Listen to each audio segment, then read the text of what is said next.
Hey, welcome. I'm so happy you're here. I'm Dr. Arielle Hammond, and this is the Enrichment Entrepreneur, a podcast for current and aspiring entrepreneurs who are in the business of helping kids thrive. We're talking after-school programs, summer camps, tutoring, enrichment, the people and places that show up for kids outside the classroom. I'm still building right alongside you, and that's exactly why we're here, to learn, grow, and figure this out together. Let's go!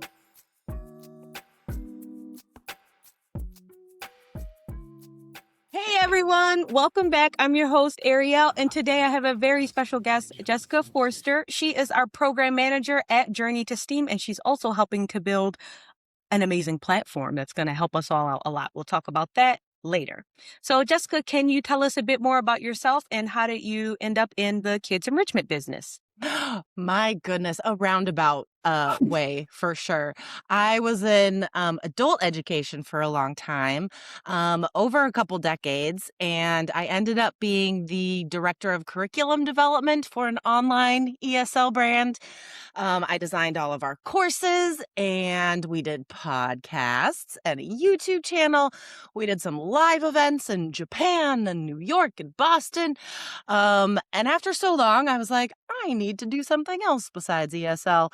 And so I started substitute teaching and did a lot of elementary and middle school. And then I actually started teaching for Journey to STEAM for a little while. And then I got to be the program manager. So I got to take all of these skills that I had previously and apply them in a new way, a much more novel way than I thought it was going to be. Mm-hmm. So how was it different than you expected? So it was a much more novel, much different. Yeah. What did you think it would look like versus what did it actually look like? Well, I didn't come to it with much of a template as to what to expect. I mean, I've been a manager. I've done various aspects of this role already. So I had a little bit of a schema. But the thing that surprised me most, and I'd be very curious if your listeners can resonate with this, is just how much information, the sheer quantity of information that you have to keep in your head at once. Not only do you have various curricula, you have various sites, and they all have different rules. Sometimes you talk to the PTA, sometimes you talk to the admin, sometimes the principal. There are just so many moving parts to keeping a business like this running and running smoothly. I think that's what surprised me most, just the sheer amount of information and processes that you need just to keep it going. Yeah. Yeah, I would say for me, I thought there would be more behavior management issues because I was used to having that at the school level. Then at a certain point, I had a realization of no, kids really want to be here. They really want to be here. Engagement really isn't that much of an issue. I didn't have to convince kids to be engaged. It was more about channeling the energy and the excitement. So it was a good problem to have. Yeah. Still a challenge. So I overestimated how difficult that would be, how challenging that would be. And then I underestimated how much logistics, how much time that would take. And then I thought with time, as I got reps in, that I would have great systems and that even with systems, it still required me to manually do a bunch of work. And so that's when I had to get a team and people who knew systems even better than me. And you've brought a lot of systems thinking to Journey to STEAM so far. So that's been excellent. When you came to this position, what was the first thing you noticed that needed to be built that didn't exist yet that you went about building? A systematic way of talking to the families and of getting the word out about programs.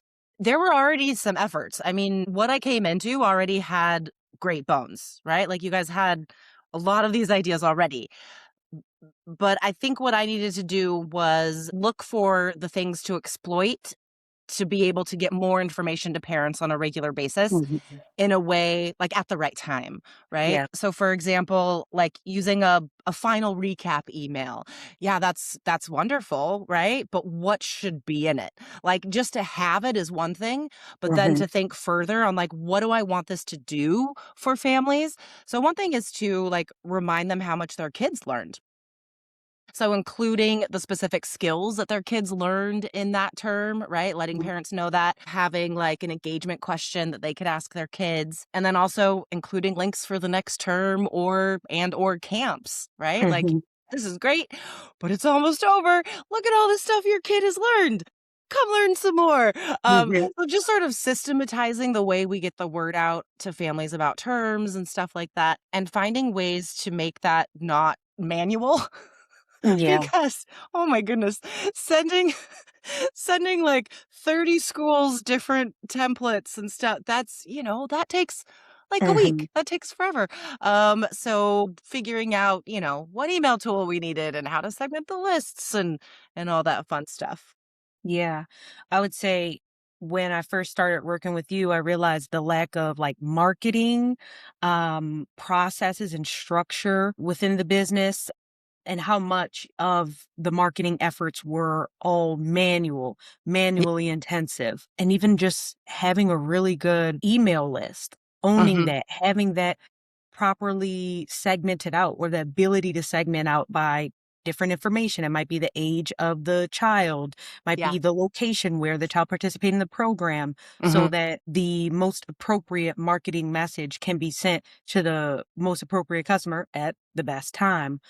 Yeah. So I think that might be an area where many small businesses may stumble a bit and try a bunch of different tools. I tried a few that others recommended, and so Mhm. I tried it and it didn't work for me, and I kept trying to Yeah. make something work that others said worked, even but it just didn't. And then finally, when you Mhm. came on board, you just kind of said what was up. You're like, "This doesn't work for a reason." You're like, this is not working for This your is needs. not This is easy.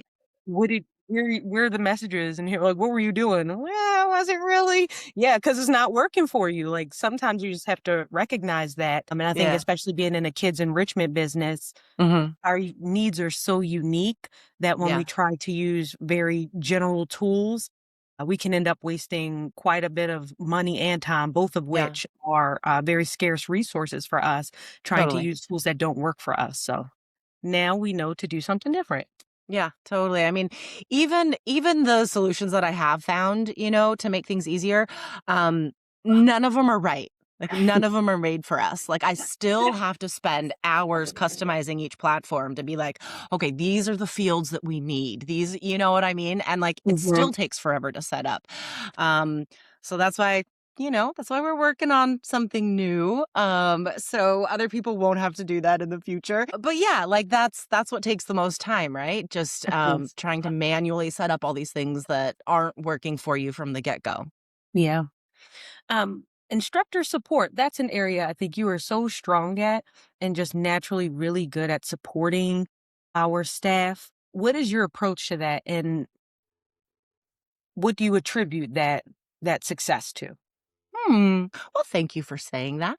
Um, just from being a teacher for so long. I mean, I was an adult ed, but I did spend a lot of years teaching kids also. I developed the first teacher training course for TESOL teachers who teach kids in Taiwan Mhm, and got that certified and all that. And I did a lot of teacher training when I was there and have done, off and on since then. And all of the instructor the a successful instructor is their genuine self in class, right? They bring their passions, their empathy, their personality into the lesson. Because kids know if you're being authentic or not, right? So whatever your personality is, you bring that to teaching kids. So I think it's important if I'm going to help instructors to know who they are, to know what their mhm, personality is and their strengths. Um, and also just to be able to give them little tools because here's another thing that really surprised me when I started here was, um, who is the avatar of a successful instructor for an enrichment program like this? At first, I would have thought like, oh, a career teacher or somebody, but the timing doesn't work out. Like they don't have the Mhm. schedules that fit. Um, and honestly, I think the most successful instructors that we've had have been people who are passionate about something outside education, like Mhm. music, art, and have a little bit more flexible schedules and just bring this innate kindness and empathy to the role. Like those are the best. I wish we could have all of those as our instructors. Yeah. So yeah, I think having those be the successful instructors has allowed me to just sort of teach, little teaching strategies that they might not know because they weren't teachers before. Things like setting routine and how important just tiny little strategies are, right? Like Mhm. give them the whole layout from the beginning. Tell them exactly what they're going to do that day. Give Mm. them, time checks and just providing kids this safe, sort of stable routine that they're going to have in every class. Yeah.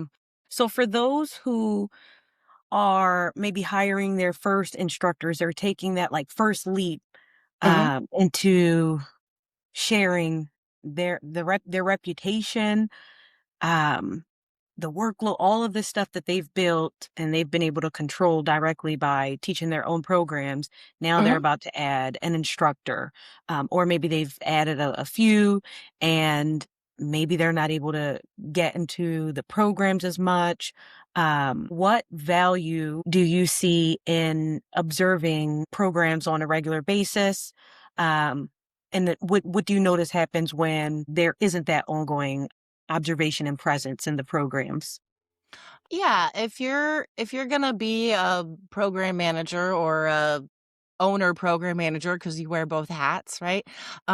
Having a presence in the classroom is essential. Not only, and it's not just to like look for things to correct, right? It's not about Mhm. that. It's about like knowing how the class goes, knowing how your curriculum is landing with students. Because if you designed it and you taught it yourself, Yep. um, you don't know how somebody else is gonna do Mhm. this, right? And I did a lot of observations as soon as I started and sat in on a lot of classes, and I was able to spot some curriculums that could use some refreshers because kids have changed, the environment has changed, right? Mhm. And luckily, being a small team, we could, make that pivot immediately and update the curriculum and refresh it. Um, but also for your instructors to know that they're supported. Like I know when I'm talking to instructors and if I tell them I'm going to be in their class, like that's great. Like they they look forward to that, right? Like Yep. because I don't say, "Oh, I'm going to observe you," and do a Mhm. checklist or whatever. I'm like, I'm gonna come assist you. I would just want to see how the program is going. So yeah, like being a real person for them and getting to hang out with the kids Yeah. because I love that too. I miss teaching, I Mhm. wanna go hang out with the kids too. So yeah, so for all of those reasons, that was a long answer to your question. It is important. It is important to have a presence in your classes. So you mentioned wanting to support the instructors, having a positive regard for kids. What other elements are essential for a successful operator in the kids enrichment space? Like if you're going to be a leader in this area, Mm, and maybe even for those who are looking for their next team member, what should yeah. they look for? What are those qualities that make an operator really successful? Um, I think someone who is well, strong work ethic for sure, but also someone who is really good at multitasking and has proven that in some way, able to keep multiple streams in their head at once, right? Mhm. Because it's like, okay, maybe today it's on my calendar. I have to start reaching out to fall partners or something. Like that's not a one day thing. Like this is this is an ongoing task over a few weeks that you have to keep in your mind and touch base with every day. So I think someone is who's just really organized and okay at having multiple things going at once. And I do think having education specific knowledge is important as well. And someone that you as the owner can trust, that you as the founder feel good, like handing over part of this amazing thing that you've created. Mhm. Because I could imagine that that would be kind of scary, like, because you've worked so hard on this dream and now you're like, okay, I have to let it go now, and, like, Mhm. being nervous about that, so, yeah, Yeah. just make sure you get along with that person and trust them, I guess. Yeah. I think something else that's important, and what you're speaking about with like a background education, there's only so much a person can learn while from day one being expected Sure. to operate from a place of mastery with though that content, that information, and a lot of skills that you learn with elementary education specifically, but K through 12 Yeah, education, they have to be mastered through practice. So sure. there has to be opportunities to get reps in. There are a lot of things I learned Yeah. about working with kids and in my master's program, my doctorate program, and all these teacher prep programs. The most I learned working with kids was working with kids. Right. So You there know? was nothing like working with them. That taught me those things. So yeah, Yeah, someone who already has that experience really puts the odds in your favor that they can be able to perform day one and like jump in when a program needs some additional support. And that also helps with those sensitive conversations because yeah, we deal with those in education very often. And even if someone doesn't come from like formal education, maybe they were in a leadership position at like a preschool or something yeah, where you're dealing with those really tough, like, such simple conversations become so tough when we're yeah, talking about children. The yeah, conversations with the parents, the conversations with the child themselves, yeah, to work through things in a way where they understand and they still feel yeah, valued, and cared for, navigating conversations with adults, whether that adult is a school-based leader yeah. or a parent volunteer or your own staff member. Those are Mhm. all different. They require a lot of nuance. Um, and it's really easy to mess up. Just like recently I told you a story, I'm not gonna tell you all the whole story, but I had my kid in an enrichment program and the customer service was like, "Whoa, I think they use GPT," and sometimes chat can be a little if you just say, type this message, give me a reply for this, Yeah, it can be really mean. yeah, So you have to, like, look through that and say, "Whoa, like, this is a real disrespectful tone." Like, you gotta lighten this up. You gotta be the human in the middle of that interaction. Like, we Mhm. use these tools, but we can't solely rely on them and just, not exercise our emotional intelligence, critical thinking, customer service Mhm. orientation. So, like, had I not been an enrichment business owner, it was such a flagrant, situation that I would have just as a parent, I would have felt the need to let others know in my community, like, that could have been a bigger thing. I chose not to Yeah, do that, but it would have been well within reason. So if those little things are not properly addressed, this is not like a t-shirt business. The size was off and they use GPT response. No, if it's talking about like someone's child, yeah, you really just want to make sure, or someone's work performance, for um, sure. you have to have a really good grasp on just interpersonal Yeah, communication skills. Like that to me is essential. And that is yeah, something that maybe other founders can teach that really well. I am not, that's not something I want to do. So I need someone who comes in with skills that are even like beyond mine so that we have a protect our reputation. And yeah. especially if you're a community-based organization, which most of us are, Mhm. those little things, if they go wrong, if you're relying too much on AI and not being that human in the middle and not doing Yeah. checks there, or you're not responding in a timely fashion, Mhm. it quickly erodes trust and ruins your reputation in the Yeah. community. So those things Oh, are for like sure. essential. Well, I mean, you look at how many programs there are to choose from, right? And so Yeah. if your program says something rude to a parent and that parent is on the PTA or maybe not even on the PTA, I mean, just Mhm. speaking as a mom, I remember when my son was in elementary school and you you go early to pick him up and you're standing out there with all the parents and stuff and parents in now he's in high school and it's not like this, but in Mhm. elementary school the parents talk to each other, like, a lot. Yes. So if one parent that you trust is like, I don't know about this place. Then they're like, oh, well, there's like, 5 other programs to choose from, so I'm not even gonna Yeah. try it, right? Yeah. So it really is like every interaction you want to come off as like kind and understanding. Mhm. Doesn't matter how difficult the situation is, you can still be kind and understanding. And but 10 times out of 10, the other person, the parent, the instructor, whoever is like, "Thank you for telling me this." Yeah. They're like grateful to have information and for Mhm. them to share like, "Okay, well this is what we say at home." Right? And then I give that to the instructor and they can use that Yeah. language. But you're right, like you really do need there's a lot we can automate for sure. Mhm. There's a lot where we can save time, but not those kinds of conversations. Like Right. you have to use your heart and your brain in those conversations. Yeah. For most other things, there's AI for that, I right? know, Like, no, for sure. yeah, yeah.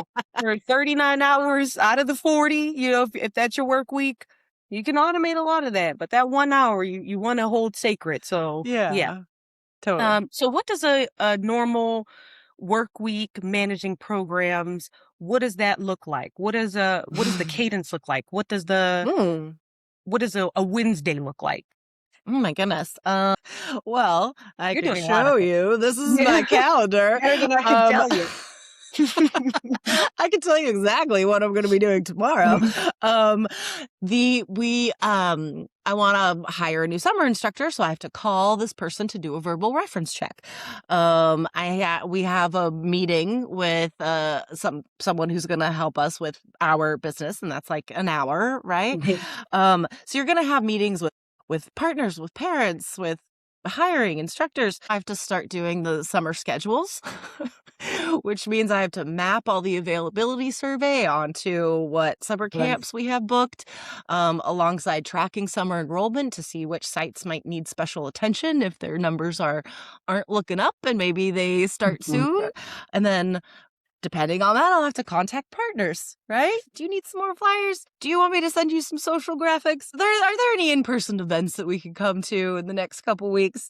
Mhm. Let's see. Oh, and I also want to do the marketing schedule for the next couple months because if you're communicating with your list, like you said earlier, that list is sacred. That email list is sacred, and you don't want to spam them and you don't want to exhaust it, right? We say Yeah. exhaust the list. So you have to plan well in advance if you're going to have multiple campaigns going or multiple things Mm. to tell them about. So yeah, just defining the priorities over the next few months and doing an email and social tagging schedule that doesn't going to exhaust people Yeah. on our list, and then automating that. I mean, I could go through the rest of my Yeah. list, but you get the idea. Quick break. I'm building NROPS, an all-in-one operations platform built specifically for kids enrichment, entrepreneurs, and operators. I built it because I needed it. Go to getenrops.com to learn more and get on the list. Okay, back to the episode. Yep. It's interesting that you mentioned not exhausting your list because I hadn't thought of that until you mentioned it. So when you first started, we used to do spring break camps and Mhm. they didn't spring break camps don't do too well. Most families plan around it, so the childcare aspect really isn't a factor. And so we've had them, but we've had to put a lot of effort into getting the word out, doing those like low enrollment interventions, Yeah. and we relied a lot on list for that. Mhm. And so Jessica brought that data informed lens, data informed decision making. And she looked at our data like, well, for the number of programs you're doing, how many you had to cancel last time you did them, had to cancel like half the programs. That creates this like stumbling effect. Instructors thought they were going to have this opportunity. Now they don't. Then certain families enroll. Then now it's canceled. And we know from previous episodes that the majority of families from our data after a program is canceled, they never purchase again. So Mhm. then the reputation is tarnished in that way for those families. And then also with the partner, whatever facility or organization that is being partnered with to run those programs, there's a bit of damage there as well. And so all of that went into the decision, including, hey, you have these spring after school programs that still need some love and attention. Thinking from your customer, which ones what do you do? Are you going to continue spam everyone? Yeah. That gets exhausted, and then it doesn't feel considerate. It may even feel like disrespectful to Mhm. people. So Jessica challenged me to like be a lot more thoughtful in how I was thinking about communicating in general with customers, because previously I just didn't have that plan. It was, oh, spring break programs are low. Let's send some emails. Yeah. then No, then totally. maybe a week or two later, I would see, oh, these programs, these locations for our spring after school programs, they need some reminder messages. And I'm emailing the same parents. But wait, I just talked to you last week promoting this. Now I'm promoting this. That Yeah. and is that even the message that I want previous and current customers to be inundated with? Hey, our Yeah. numbers are low here. There's still space. Hey, Totally. there's still space here. Then what does that communicate, right? Yeah. So just being much more mindful of the experience of the person on the other end of that correspondence, and being planful with, okay, where are the programs going to be? How am I Mhm. going to message each of my lists in a way that gets in the information in a timely fashion so Mhm. that there's no scrambling, but also like doesn't exhaust the list. So, Yeah. in your experience, because you have many years of this before Journey to Steam, what begins to feel exhaustive for you when you're making a plan? Where are your limits where you're like, I'm not going to send messages beyond a certain frequency? I mean, there's just general rules to follow, right? Like if you're promoting, say you want to promote something 3 months from now, Mhm, you're probably going to send like a 7 email series, and it'll be like it'll get more frequent the closer to the deadline, because a majority of people do purchase closer to the deadline. So even if the mhm, promotional emails are going out in the next 3 weeks, say like one every other week for the first month, so 2 emails a month, it is a sales email, but it's mostly just informational. It's like, "Hey guys, like this is coming up. mhm, Just telling you about it," right? Like there's still a link if they want to register or whatever. So the closer you get to the start date, the shorter the emails get and the more frequent they get. Because in the beginning, you're just building knowledge, right? And just getting on mhm, people's radar. And then in the week before, you're going to send one 72 hours, 48 hours, 24 hours, right? So mhm, it gets like right up to it. Because that 24-hour email, that's the one that gets the most sales always. But that doesn't mean that's the only one you could send. mhm, Because some people would look at that data and be like, "Oh, well, that's the one I'll send because it gets the most, whatever, clicks." But that's not how it works. You have to, like, nurture people. You have to nurture people with information and knowledge before they're going to trust you to register, right? And to mhm. put in their credit card number and to hand over their child. Like, you Right. really need to give them a lot of information in different emails. And each email will have a different goal as well. Like some is just like, here's a testimonial. Some are like, here's some pictures. Some are like, here's what we do in a typical day. Like they're all going to have different messages and different reasons to open. Mhm. So, yes. So, So, like a 3-month period, maybe you'll send, like a 7 series email campaign. okay, that makes sense. So, from the kids' enrichment perspective, knowing that a lot of sales come in the 24-hour window is like, ah! Okay, let me rephrase that. So I shouldn't say 24 hours before the start date. This would be 24 hours before the deadline, right? Mhm, Like with the spring this year, I had a hard deadline of like a week before. And so mhm, that's the registration deadline. But that's the second deadline. Here's the first deadline is a promo code. And this is something that you guys had started to explore before I got here. mhm, And then I implemented it in the terms and camps, and mhm. promo codes are awesome. Of course, you're a parent, I'm a parent. We love saving money because Love a good kids are promo. expensive and Yeah. there's so much to do.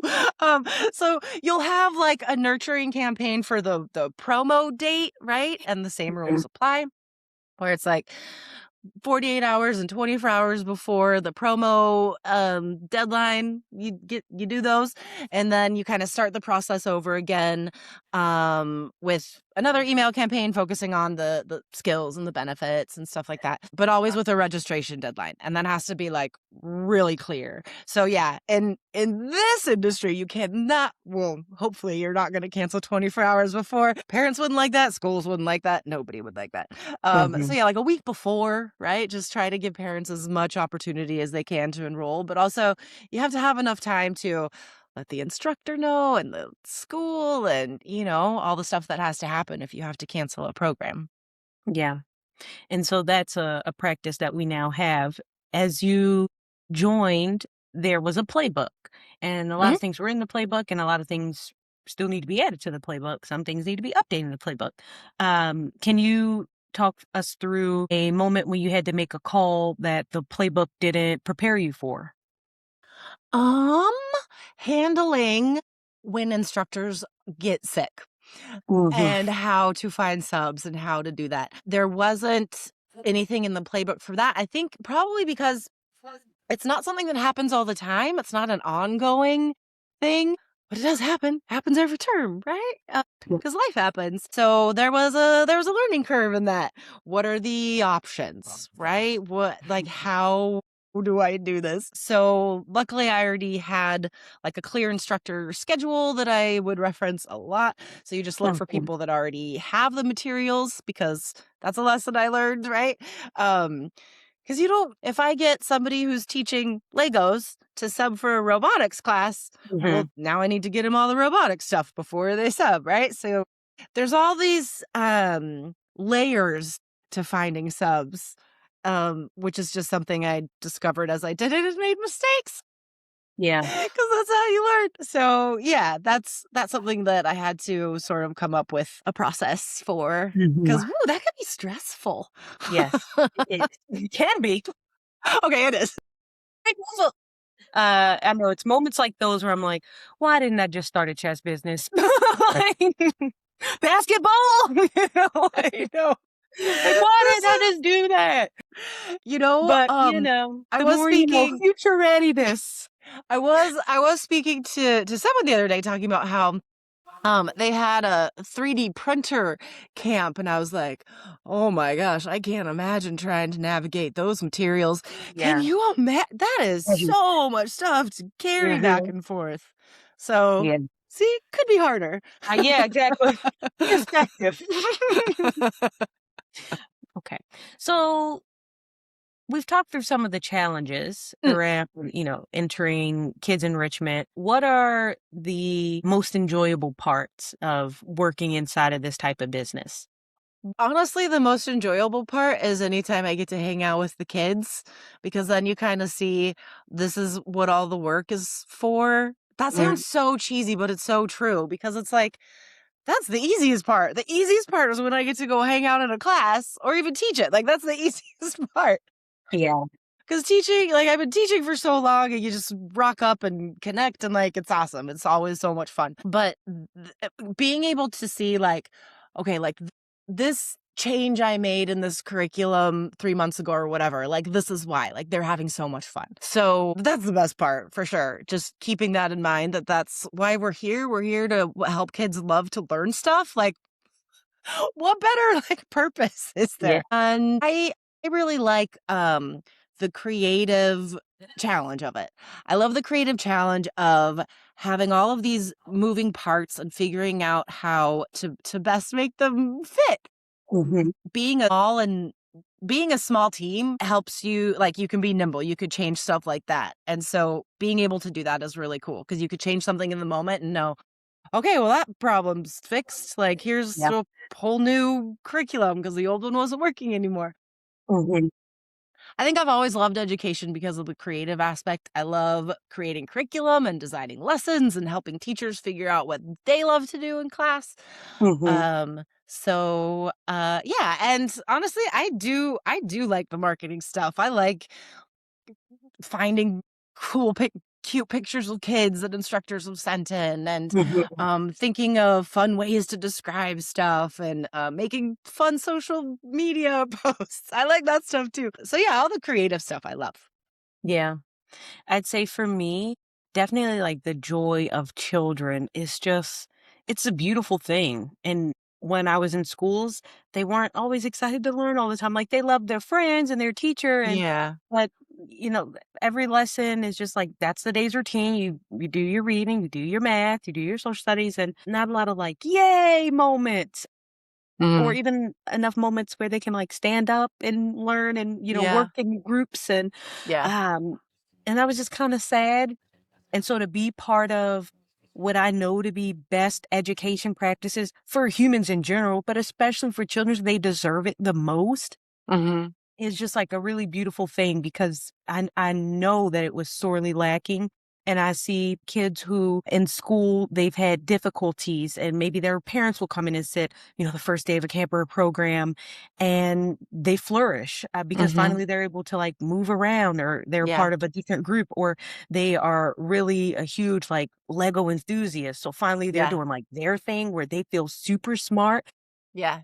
and they get to be that lead and like, show off. And it's just like beautiful to provide that experience as well. And for Mhm. them to make new friendships, like I've gotten messages from parents where their kid was new and had a hard time making friends like at the school and now they have friends. And I'm like, oh my goodness, we were able to be That's that awesome. place for them. Or like Yeah. we had a book report, something he was preparing for like a lot.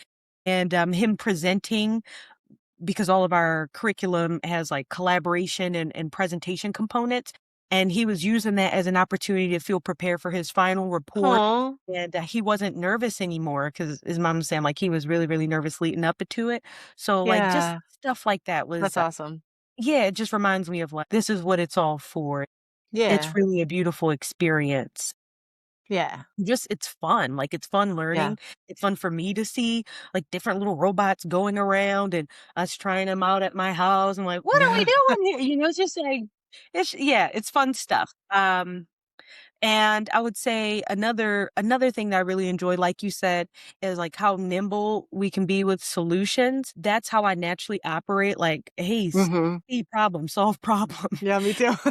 In systems, it's like, hurry up and wait. And when I would have ideas, I would have to go up to higher, like certain things will be so small, and it'd be like, let me check with so and so Yeah. that my like director had to check with the executive director, and then oh wait, as a district, we're gonna hold off until the like. Well, Yeah, these things totally. are so simple, but then Yeah. like politics get involved of like, well, if your school's able to do this and then the other schools are still doing the other thing, then you make the other schools look bad. So you gotta wait. Like just stuff like that. It's like, what? This is about kids. What are we doing here? So, No. and it's Sometimes that interesting. people just lose track of why they're doing things, Yeah. and it's like the admin becomes the thing instead of the kids becoming the thing, you Yeah, know? yeah, and the bigger a system is, the slower it moves, and once I realized Always. and I had a boss that told me that because I come from smaller organizations and just going into bigger and bigger ones, yeah, the larger it is, the slower it moves, and there are some benefits to going into large organizations, like, the more large a business is that you're in, the more specialized your role can be, but also the slower things move, and that may align well with some, but not for my personality and how I like to see improvements be made and, as we can. Yeah. And it's to see that impact on the kids. Like when you noticed in a certain curriculum that the engagement on paper looked like it'd be like out of this world. And then Yeah. you saw it a few times and you were like, Ariel, This no, isn't working for anyone. the kids are going to sleep in this program. I'm like, oh no, the instructors, they're having to do all this stuff to make it interesting and it's Yeah. still not working. Like, Tough. okay, so we got to go back to the drawing board, and that's Yeah. nice to catch things in the moment and then Yeah. immediately make those improvements so that Yeah. It's people have awesome. better experiences in real time. Yeah, can you imagine how long it would take to change a curriculum in, like, a At a school district, district? at a large district, it'd be You 5 can't. years. That's the answer. Yeah, yeah. Lord. And by that time, the kid is like, they've had their own kids. You know, right? They're like, "I'm driving. I don't care about this Yeah. anymore." Alright. So, Jessica, what's exciting you the most right now? What's really lighting you up? Um, we are designing something very, very exciting that we're gonna talk about soon in another episode, and it comes from a lot of the issues that we've talked about today on the Mm. show. and you've talked about with other providers on this show. And we are designing some tools that are going to help people in our specific industry, made for us, made for you guys. And that is what I'm spending a lot of time on right now, as is Arielle, that we're going to talk about very soon. So that is, like I mentioned, the creativity before. This is where I'm pushing the creativity right now. And a lot of hours and a lot of love. And so I'm really excited to be able to talk about that soon. All right. So Jessica, thank you so much. It's been such a pleasure having you on the Enrichment Entrepreneur today.